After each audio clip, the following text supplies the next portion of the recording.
Hello everybody, SSA here, aka Super Tsunarashi, and welcome back to another episode of Doki Literature Club.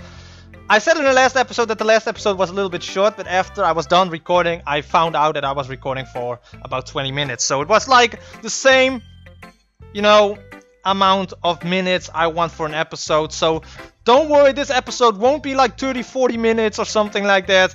But I don't know what's going on with this game, but I have a feeling something is gonna happen really bad. Because Sajori, there's something wrong with her, and I don't like if somebody says in a game or in a movie like, I need to be alone for a moment. Tell them that I was not feeling very well, I'm gonna buy.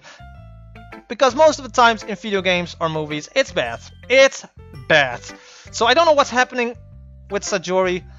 We also wrote our poem or shared our poem with Yuri, our third poem, which we had a little bit more of a backstory for her. I think Yuri is somebody that's being bullied a lot, and Sajori is depressed. But I'm just going to go and see what Natsuki thinks of our poem, and hopefully we get to know more about Natsuki, because I don't know what's the deal with Natsuki then, because I have a feeling all of these girls have like something bad to them, like they have some issues in their private lives. Even Monika, but I don't know. I can't put my finger on Natsuki and Monika yet, so let's see. Meh, I guess you really haven't learned anything after all. Honestly, I don't know why I got my hopes up in the first place. What? I didn't even think this one was that bad. What did I do wrong? Poems don't need to be all deep sounding to express something. It's going to just sound like you're forcing it unless you really don't suck at it. Honestly, don't bother trying to write poems like this until you're on Yuri's level. Natsuki stops short all of a sudden. Don't tell me. You're not just trying to impress Yuri, are you? What are you talking about? And keep your voice down. You know Yuri would love this kind of this angsty. Just because she's a talented writer doesn't mean I mean... looks like I'm in trouble! I somehow struck a nerve, even though what I did is beyond me. I'm so done with you! Natsuki shoves the poem I handed her back over to me. Take your stupid poem. If you wrote it for someone else, just don't show it to me. Ouch! This is what I get for letting a younger girl step into my business. Unless I was a mind reader, I was destined to be in a world of pain from the start. At least Natsuki wasn't really the girl I was trying to impress in the first place. Oh! Oh! Okay. Alright then. Short but fierce, I'm guessing. Hi Arashi. Have you thought about what you want to submit to perform at the festival? Well, being in this club is one thing, but performing in front of a bunch of people, I'll have to give it more thought. Okay, no pressure, but whatever you do, I'm sure it turned out great. It would also make me happy to see. Anyway, let's take a look at today's poem. Sure. I'll let Monika take the poem I'm holding in my hands. Great job, Arashi. I was going ooh in my head while reading it. It's really metaphorical. I'm not sure why, but I didn't expect you to go for something so deep. I guess I underestimated you. It's easiest for me to keep everyone's expectations low. That way I'll always count when I put in some effort. That's not very fair. Well, I guess it worked anyway. You know that Yuri liked this kind of writing, right? Writing that's full of imaginary and symbolism. Unlike Sajori, who likes using simple and direct words to describe happiness and sadness, Yuri likes it when readers are left to derive their own meaning out of it. It's very challenging to write like that effectively, both allowing people to get something out of it just by feel, or letting them deeply analyze all of the nuances.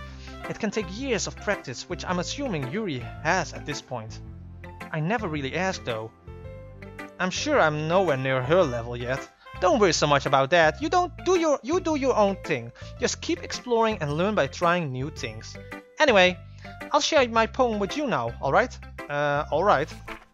Okay, the lady who knows everything. An old tale tells of a lady who wanders Earth, the lady who knows everything, a beautiful lady who has found every answer, all meaning, all purpose, and all that was ever sought.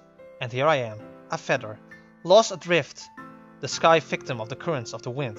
Day after day I search with little hope, knowing legends don't exist. But when all else has failed me, when all others have turned away, the legend is all that remains, the last dim star glimmering in the twilit sky. Until one day the wind ceases to blow. I fall, and I fall, and I fall, and fall even more, gentle as a feather, a dry quill, expressionless. But a hand catches me between the thumb and forefinger, the hand of a beautiful lady. I look at her eyes and find no end to her gaze. The lady who knows everything knows what I'm thinking. Before I can speak, she responds in a hollow voice. I have found every answer, all of which amount to nothing. There's no meaning, there's no purpose, and we seek only the impossible. I am not your legend does not exist. And with a breath she blows me back afloat, and I pick up a gust of wind. Okay, that's pretty deep. I love it. You know, I feel like learning and looking for answers are the sort of things that gives life meaning. Not to get too philosophical or anything, but it was kind of on my mind, so that's why I wrote about. I see. I never really put much thought into it.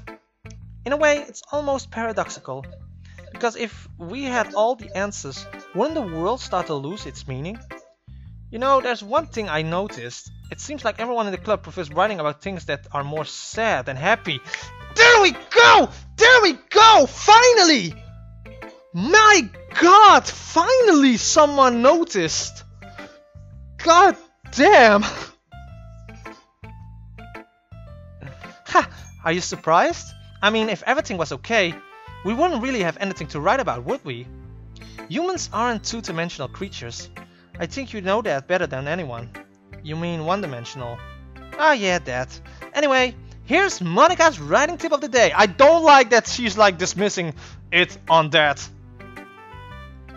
Are you ever too shy to share your writing because you are afraid it's not that good?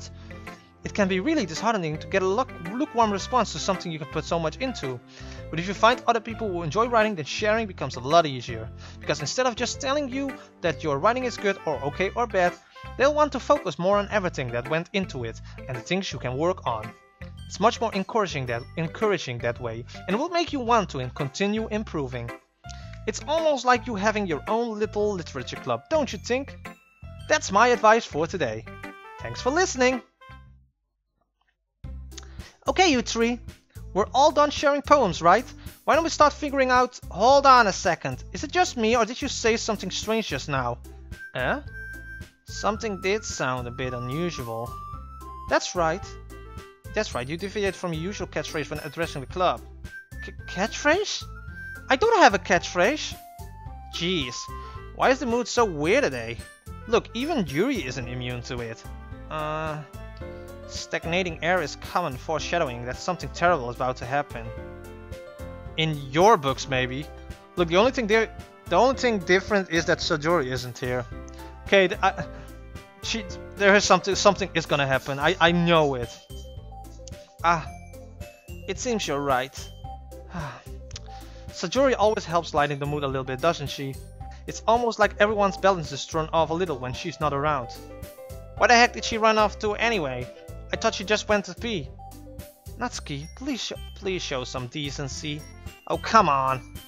She actually wasn't feeling too well and went home early. Is that so? I hope she's alright. Seriously? Of all the times to not go home with her, you pick the time she's not feeling well? So much for you two being all lovey-dovey. No! First of all, stop misunderstanding my friendship with Sajori. And second, she's kind of being avoiding me today, so I didn't want to force it.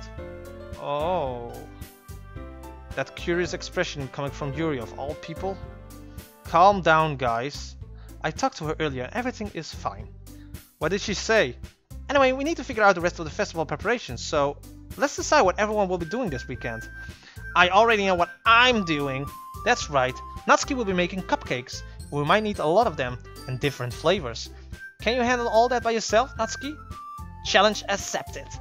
And as for myself, I'm going to be printing and assembling all the poetry pamphlets. Sajori will be helping me design them.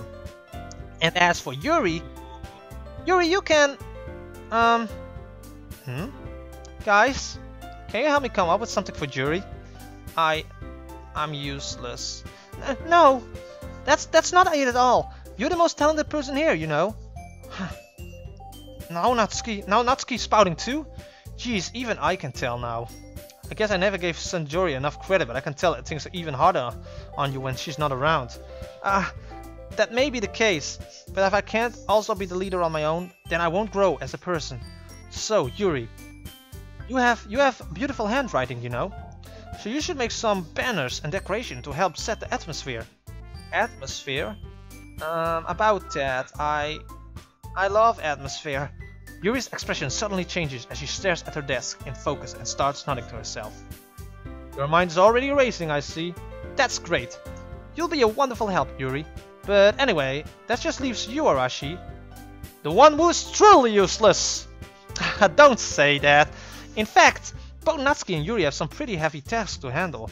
It will probably go a long way. It will probably go a long way to give one of them a hand. You could always help me out as well. I would be really appreciative of that. Is Monika suggesting I spend the weekend with one of my club members? How on earth?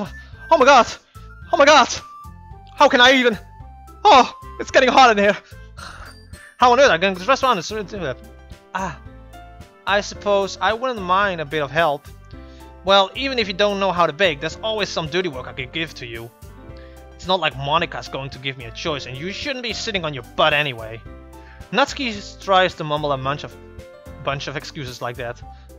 If I recall, Natsuki, you mentioned that you would like to handle the baking on your own. Arashi may not like to be around if you only make him out to be a nuisance. So therefore, he may be more suited to assisting with the decorations. Hold on, I never said that! How hard could it be to make a few decorations anyway? Sounds more like you're making excuses for Arashi to... What are you saying? It will be extremely meticulous work, and baking isn't. Just what do you think? Guys, let's settle down for a moment. In the end, I think it's up to Arashi to decide how he'd like to contribute. Besides, he hasn't really got a chance to spend any time with me yet, you know, so I'm sure he's interested in... You literally just said, I'm surprised as well. Sorry, I was just saying though. Jeez, can we just settle this already? Yeah. Arashi, you're okay with this, right? In the end, it's up to you. Of course. Very well. In that case, everyone looks straight at me. Oh my god! This is going to be a difficult choice. We can choose. Okay, Natsuki is definitely not in the picture because for some reason I'm not, you know, feeling anything for Natsuki. Monika, it's true that I didn't spend any time with Monika, and I would really love to spend time with Yuri, but the angel on my shoulder says we have to check out Sajori. I mean, if it's going to be anyone, then I prefer helping Sajori. I mean, we're already neighbors, but Monika said that Sajori was helping her. Jeez, do you really hate us that much? No. Sorry, I didn't mean for this to be difficult. Just think of the club, okay? Why? In that case, yeah. I mean, we started this with one goal, so we're here, baby. Well, I'll probably be most useful helping out Yuri then. Me? Are you serious? Why would you... Natsuki, I can already tell you're about to say something mean. No, I was just saying... So you'll be helping Yuri then, Arashi? Yeah, that's what I'm going to do. I'm glad. I have a bad habit of overthinking these sort of things, so I think your assistance will be very useful. That's great to hear. Natsuki, will you be able to handle the baking yourself? I mean, yeah, I already said I would be fine. Okay. Everyone can tell that Natsuki is feeling a little sour. So, is that everything we need to go over? Yeah, that should be about it. Are you guys excited? Well, excited may not be the right word, but I suppose I'll be looking forward to it a little bit. Do you feel the same way, Arashi? Me? I guess you could say I'm interested to see how it will turn out. That's good enough for me. What about you, Natsuki? Natsuki? What? Why is everyone yelling at me? I didn't even do anything! No, that's not what I meant at all. Yuri anxiously glances between everyone in the room. I'm sorry for this. I don't really know why Arashi picked me, and also, your cupcakes are the best cupcakes I've ever had. They go really well with my tea, and nothing that I do for the event will compare for that, so... I get it. I'm kinda surprised though. Why? Well, I'm the one acting immature, I already know that. But you're just trying to cheer me up all of a sudden. I know I'm not very good at it. I'm sorry if I said anything bad. Natsuki isn't the only one surprised. Monika and I are also taken back by Yuri's words. When she already has trouble with words, trying to cheer someone up must be far out of her own comfort zone. But I begin to understand. Yuri was trying to sound like Sayori. Even if it didn't work out perfectly, I can already tell that she tried to say something Sajuri would say at a time like this. Because Sajuri always helps everyone smile and feel good about themselves. I don't like they are mentioning Sajuri so much. I'm worried! No, I kinda appreciate it. I'm sorry for making a big deal out of nothing. But I'm going to say this. You better bet that my cupcakes are going to be the best part of the whole event. I believe you. Yeah, I hope to see everyone do their best. But with that, there's nothing more for today, so I guess it's time for us to head out. Alright, let's get out of here then. Everyone packs up their things. I start to follow Monika and Natsuki out of the door as they chat between each other. I turn around. Sorry. I realize that I don't have any way of contacting you this weekend. Oh, you're right. I can't believe that slipped my mind. Should I give you my phone number? I think that would be the best way, yes. Alright then. Yuri and I exchanged phone numbers. Okay, then I'll be stopping by your house on Sunday. My house? Is that a problem? No, not at all. I just thought that I would be the one going to your house since I'm the one helping you out. I suppose that makes sense. But if you don't mind, I think I would prefer going to your house. Alright. In that case, it won't be a problem. I decide not to press Yuri for a reason. It's not like it should matter much either way, so I'll just need to make sure my room is clean. I hope I manage to make myself useful in some way. I'm not nearly as creative as you are. Don't underestimate yourself, Arashi. I think that will make a very productive team. Even if you only chose me because you felt bad or something. Wait, you don't actually think that, do you? I don't know. It's difficult to come up with any other reasons you may have chosen me. You're forgetting the one reason with the most common sense. I chose to help you because that's what I wanted to do. But Yuri thinks to herself with an extremely tense expression. Yuri, you're overthinking this. You wanted me to point out when you're overthinking, right? I didn't realize. I'm telling you, I want to. That's all there is to it. Do you believe me? Yuri thinks really hard again. She looks straight into my eyes for a long while. I believe you. As if it took her tremendous effort, Yuri finally says that and relaxes her expression. And I'm really looking forward to Sunday. Yeah, I am too. After that exchange, I make my way out of the door. Yuri follows. I can't believe this. Yuri is going to be coming to my house on Sunday? Even though I would have preferred to do this with Sayori, my anxiety still shoots through the roof. I guess I've gotten pretty used to handling her at this point. But who knows what might end up happening when we're outside of school. She even told me she was looking forward to it. I shake my head. Why do I feel nervous that Sayori finds out about this? It's not like we feel dead about each other. Besides, like Monika said, this is about the club. I have nothing to worry about. If I just go with it, then I'll have a good time. Alright, Sunday. I'm going to end this episode right off here. Okay, I'm still not sure what's happening with Sajori. We haven't seen her yet. I'm worried. I'm really worried. I don't like where this is going. But that concludes this episode of Doki Doki Literature Club. If you enjoyed this episode, don't forget to hit the like button, comment, share this video with others, slash the subscribe button down below, and hit that bell icon, because then you get notified every time I upload a new video, and that is sincerely appreciated. But with that, we're going to end this episode right off here. Thank you guys so much for watching, and I will see you guys in the next video.